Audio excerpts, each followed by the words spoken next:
السلام علیکم ورحمۃ اللہ وبرکاتہ۔ ناظرین کرام، آج ہم آپ کے پاس بہت مجرب عمل لے کر آئے ہیں۔ قسم خدا کی اگر آپ اس کو روزانہ پڑھیں گے تو انشاءاللہ تبارک و تعالی آپ کو فائدہ ہوگا۔ ایک ایسا عمل ہے کہ اگر آپ روزانہ پڑھو گے تو آپ کی تنگ دستی دور ہوگی، آپ کی غریبی دور ہوگی اور آپ کی پریشانیاں بھی دور ہوں گی انشاءاللہ۔ اگر کوئی بندہ بیمار ہے تو اس کو چاہیے کہ وہ بھی پڑھے تو انشاءاللہ تبارک و تعالی اس کو بھی اس کا فائدہ ملے گا۔ تو آخر وہ عمل ہے کیا جس کو ہمیں پڑھنا ہے؟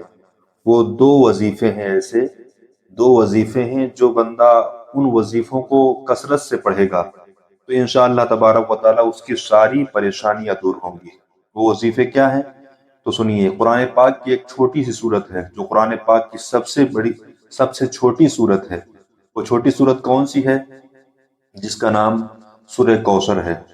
سورہ کوثر کو کتنی بار پڑھنا ہے اور کب پڑھنا ہے؟ ناظرین، 51 مرتبہ سورہ کوثر کو پڑھنا ہے، اور ایک وظیفہ اور ہے، اور کب پڑھنا ہے، کس وقت پڑھنا ہے، یہ ضرور سنتے جائیے گا۔ اس کو جو ہے تو 51 مرتبہ پڑھنا ہے، اور دوسرا وظیفہ جو ہے اس کو پڑھنا ہے 100 مرتبہ۔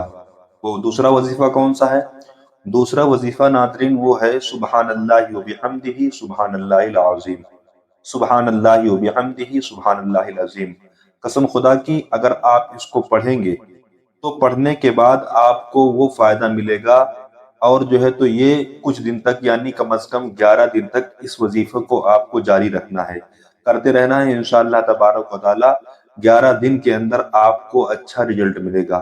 آپ پریشان حال ہیں یا بیمار ہیں، آپ جو ہے تو کتنی ہی بڑی مصیبت میں مبتلا ہیں، اللہ تبارک و تعالیٰ کی بارگاہ میں جب یہ وظائف پڑھ کر کے آپ دعا کریں گے تو انشاءاللہ تبارک و تعالیٰ اللہ تبارک و تعالیٰ آپ کی دعا قبول فرمائے گا۔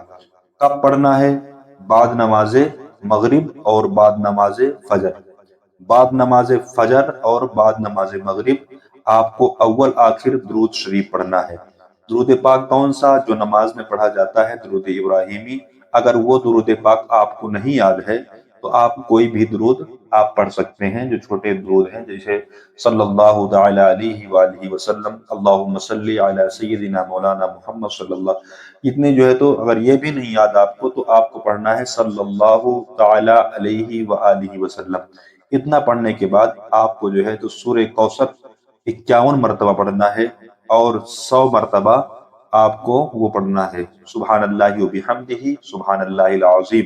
جب اس کو پڑھیں گے یا پڑھنے کے بعد اپنے رب کی حضور دعا کریے، اللہ تبارک و تعالیٰ آپ کی ساری جائز مقاصد کو پورا فرمائے گا۔ اللہ تبارک و تعالیٰ آپ کے تمام تر جو ہے تو پریشانیوں کو دور فرمائے گا۔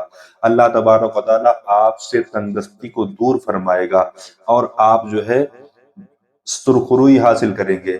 آپ جو ہے تو ہمیشہ اپنے حبیب صلی اللہ تعالیٰ علیہ وسلم پر درود پاک، جو بھی کام کریں درود پاک پڑھتے ہوئے کریں، اور درود پاک پر ختم کریں۔ ہو سکے تو 11 مرتبہ درود پاک پڑھ لیں، اول آخر 11 مرتبہ درود پاک، نہیں تو 3 مرتبہ درود کا پاک جو ہے تو کافی ہے۔ آپ سے گزارش یہی ہے کہ جو ہے تو جب یہ وظائف کریں گے، وظائف کرنے کے بعد آپ کو جو ہے تو اس کی شرط بھی ہے، یہ ہے کہ آپ نماز پنجگانہ جب بھی جو ہے تو آپ کریے، یعنی اپنی نمازوں کی پابندی کریے، 5 وقت کی جو نمازیں ہیں آپ کی ان کی پابندی کریے۔ اس کے بعد یہ عمل کریں گے تو عمل کے اثرات زیادہ بڑھیں گے، اور جو ہے تو اس کا فائدہ دنیا میں آدمی کو ملتا ہی ہے، بے نمازی بھی کرتا ہے تو ملتا ہے، اللہ تعالیٰ ہر شخص کو جو ہے فائدہ پہنچاتا ہے۔ لیکن جب نماز پڑھنے کے بعد آپ یہ کام کریں گے تو انشاءاللہ تبارک و تعالیٰ اس کی وظائف کرنے میں، وظیفے کی فضیلت اور ان کے اثرات جو ہے تو زیادہ بڑھ جایا کرتے ہیں۔ تو آپ سے مؤدبانہ گزارش یہی ہے کہ آپ جو ہے تو نماز پڑھ کر کے بعد نماز فجر بیٹھ جائیے انشاءاللہ تبارک و تعالیٰ۔ جب پڑھیں گے، پڑھنے کے بعد اور جو ہے تو کوئی بھی پریشانی ہو آپ کو، اور جو ہے تو کمنٹ باکس میں ضرور بتائیں، جو پریشانی ہو انشاءاللہ تبارک و تعالیٰ اس کا حل نکالا جائے گا، اور جو ہے تو آپ ہمیشہ خوش رہیں، مومن بن کر دنیا میں رہیں، مومن بن کر دنیا سے جائیں۔ اللہ تعالیٰ اپنے حبیب کے صدقے سے ہم سب کے ایمان اور عقیدے کی حفاظت فرمائے۔ السلام علیکم ورحمۃ اللہ